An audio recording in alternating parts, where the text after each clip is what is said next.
तुम्हाला पण पाळीचा त्रास आहे का? तुम्हाला पण पाळीमध्ये अंगावरून जास्त जातं का?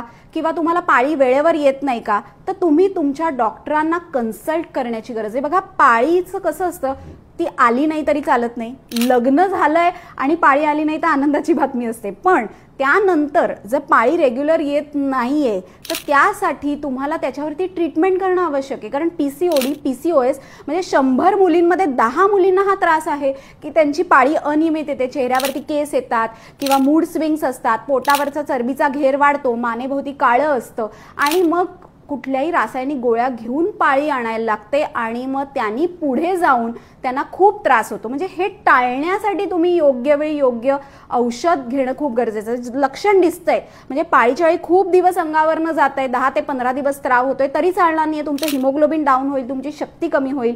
पाळीच्या वेळी स्कॅन्टी फ्लो असेल तरी चालणार नाहीये, किंवा पाळीच्या वेळेला तुम्हाला आधी डोकं दुखतंय, पीएमएस आहे, किंवा पाळीच्या नंतर तुम्हाला अंगावरनं पांढरं पाणी जातंय किंवा चेहऱ्यावरती खूप केस येत आहेत, तरी सुद्धा तुम्हाला डॉक्टरांना दाखवायची गरज आहे। ह्या सगळ्या गोष्टी खूप नॅचरल असतात। बघा, हा फ्लो नॅचरल आहे, मेंदूकडून अशी काही संप्रेरक स्त्रवली जातात आणि त्यानंतर हा पाळीचा स्त्राव सुरू होत असतो। म्हणजे पाळी येणं, वेळेवर येणं, त्याचा स्त्राव नीट असणं हे सगळं खूप गरजेचं आहे। अशा तुम्हाला काही तक्रारी असतील तर तुम्ही मला क्लिनिकमध्ये येऊन जरूर भेटा, योग्य ते मार्गदर्शन तुम्हाला नक्की दिलं जाईल।